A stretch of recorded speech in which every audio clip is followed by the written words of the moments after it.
Hi hello வணக்கங்க. இன்றைக்கி நம்ம என்ன பார்க்க போகிறோம்னாக்கா வெண்டைக்காய் புளிக்குழம்பு எப்படி ஈஸியாக செய்யலான்னு பார்க்கலாம் வாங்க. அதுக்கு வந்து நான் வெண்டைக்காயை முன்னாடியே கழுவி கட் பண்ணி வச்சுக்கிட்டேன். நான் கொஞ்சம் பெருசாக தான் கட் பண்ணி வச்சுக்குவேன்.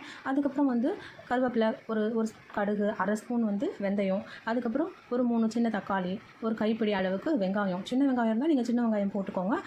ஆனால் என்கிட்ட இப்போ சின்ன வெங்காயம் இல்லை, அதனால் பெரிய வெங்காயம் அரைச்சி வச்சுக்கிட்டேன். வாங்க எப்படி செய்யலான்னு பார்க்கலாம். அதுக்கப்புறம் வந்து புளி தண்ணியை வந்து நான் கரைச்சி வச்சுக்கிட்டேங்க. அந்த புளி தண்ணியை வந்து கரைச்சி வச்சதில் நான் என்ன பண்ணேன், அதிலே வந்து மல்லித்தூளையும் போட்டுக்குவேன். மல்லித்தூள் வந்து குழம்பு மல்லித்தூள். இந்த குழம்பு மல்லித்தூள் வந்து நான் எப்பயுமே கொஞ்சம் நிறையா தான் போடுவேன். ஏன்னா வந்து அப்போ தான் குழம்பு வந்து கொஞ்சம் திக்னஸ் கொடுக்கும் அப்படின்ட்டு, கொஞ்சம் கெட்டி கொடுக்கும் அப்படின்ட்டு அதிலே 2 ஸ்பூன் போட்டு வச்சுக்கிட்டேன். அதுக்கப்புறம் நல்லா கொஞ்சம் கரண்டி வச்சு கட்டி இல்லாமல் உடச்சி விட்டுக்கோங்க. ஆமாம், நீங்கள் அந்த புளி தண்ணியிலே கரைச்சி வச்சுக்கலாம். நம்ம மீன் குழம்புலாம் வச்சா சில டைம் இப்படி தானே செய்வோம். அந்த மாதிரி இது வெண்டைக்காய் புளி குழம்பு தான் இருந்தாலும் நான் இப்படி தான் பண்ணிக்குவேன். என்ன தக்காளி மட்டும் வணக்கி, வெங்காயம் இது மட்டும் வணக்கிக்குவேன். அதுக்கப்புறம் பார்த்தீங்கன்னா ஒரு பெரிய 2 பூண்டு இடித்து வச்சுக்குவேன் நான். ஏன்னா அது ஒரு வாசமாக இருக்குங்க புளி குழம்புக்கு. இடித்து அந்த தட்டிலே வச்சுக்கோங்க. இடித்து வச்சுக்கிட்டு அதுக்கப்புறம் நம்ம வந்து எப்படி செய்யலான்னு பார்க்கலாம் வாங்க. அடுப்பில் சட்டி வச்சுக்கோங்க. அதில் வந்து ஒரு 2 அல்லது 3 ஸ்பூன், ஏன்னா இது நம்ம புளிக்குழம்புன்றனால ஒரு 3 ஸ்பூன் வந்து எண்ணெய் போட்டுக்கோங்க. எண்ணெயில் என்ன கருப்பாக இருக்குன்னு பார்க்காதீங்க. இது வந்து மோர் மிளகா நான் வறுத்த எண்ணெய், நேற்று தான் வறுத்தேன். சரி, அந்த எண்ணெய் வீணாக போகக்கூடாதுன்ட்டு புளிக்குழம்பு அதில் தாளித்தா சூப்பராக இருக்கணும், அந்த எண்ணெய் தாளிக்கிறேன். பாருங்கள், நம்ம வந்து இந்த கடுகு, வெந்தயம், கருவேப்பிலை, பூண்டு இதெல்லாம் வந்து நான் ஃபஸ்ட்டு வணக்கிக்கலாம். பூண்டு நான் நல்லா வந்து பொன்னிறமாக வர வரைக்கும் வணக்கிக்கோங்க. பொன்னிறமாக ஆகட்டும் கொஞ்சம். பாருங்கள், பூண்டு நல்லா ப்ரௌன் கலரில் பொன்னிறமாக ஆகிடுச்சிங்களா. அதுக்கப்புறம் நம்ம என்ன போட போகிறோம்னா வெங்காயம் போட போகிறோம். வெங்காயத்தை அதில் போட்டுக்கோங்க. சின்ன வெங்காயம் டேஸ்ட்டாக இருக்கும் புளி குழம்புக்கு. இருந்தாலும் என்கிட்ட இல்லை, ஏன்னா என்கிட்ட பெரிய வெங்காயம் தான் நிறையா இருக்குது. அதனால் பெரிய வெங்காயமே போட்டுக்கிறேன். ஒரு கைப்பிடி அளவுக்கு போட்டுக்கிறேன். நல்லா வணக்கிக்கோங்க. வெங்காயம் வணங்கினதுக்கப்புறம் நம்ம வந்து தக்காளி, நறுக்கி வச்சுருக்க தக்காளியை வந்து அதில் போட்டுக்கலாம். தக்காளி போட்டுக்கிட்டிங்கன்னா வந்து உடனே உப்பு போடுங்க. கொஞ்சம் உப்பு, ஒரு கை அளவுக்கு உப்பு போடுங்க. அதுக்கப்புறம் பத்தலைன்னா நம்ம டேஸ்ட் பண்ணி பார்த்து போட்டுக்கலாம். இப்போதைக்கு உப்பு போட்டிங்கன்னா பாருங்கள் நல்லா வதங்கிடும். டக்குன்னு வதங்கிடுங்க. ஒரு நிமிஷத்தில் 2 நிமிஷத்தில் வதங்கிடும். நல்லா அப்படி குத்தி விட்டுக்கோங்க, உடச்சி விட்டுக்கோங்க.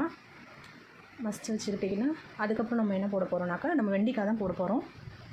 இந்த வெண்டைக்காவை நீங்கள் வந்து அதில் போடுங்க. சில பேர் வெண்டைக்காய் வந்து தனியாக வறுத்து போடுவாங்க. ஆனால் அப்படி வறுத்து போடுறது எனக்கு பிடிக்காது. இப்படி போட்டால் தான் ஃப்ளேவராக இருக்கும், நல்லாயிருக்கும் குழம்பு. இப்படி ஒரு 2 நிமிஷம் இப்படி வணக்கிக்கோங்க. வணக்கிட்டு இன்னும் கொஞ்சம் அந்த பச்சை வாசனை போகிற வரைக்கும் இன்னும் 1 நிமிஷம் வணக்கிட்டோங்க. அதுக்கப்புறம் வந்து நான் என்ன பொடி, அதாவது 1 ஸ்பூன் வந்து மிளகாத்தூள் போட்டுக்கிறேன், அரை ஸ்பூன் மஞ்சத்தூள், அப்புறம் ஒரு 1.5 ஸ்பூன் வந்து சாம்பார் பொடிங்க, சக்தி சாம்பார் பொடி. அதை நான் வாங்கி வச்சுக்குவேங்க, 1/2 கிலோ அளவுக்கு. அது அவ்வளோதான். இதை நீங்கள் 3 சேர்த்து போட்டுக்கோங்க. அதிலே போட்டு நல்லா வணக்கிக்கோங்க. அதிலே போட்டு அந்த பொடி வந்து கருகாத அளவுக்கு சிம்மில் வச்சு வணக்கிக்கோங்க.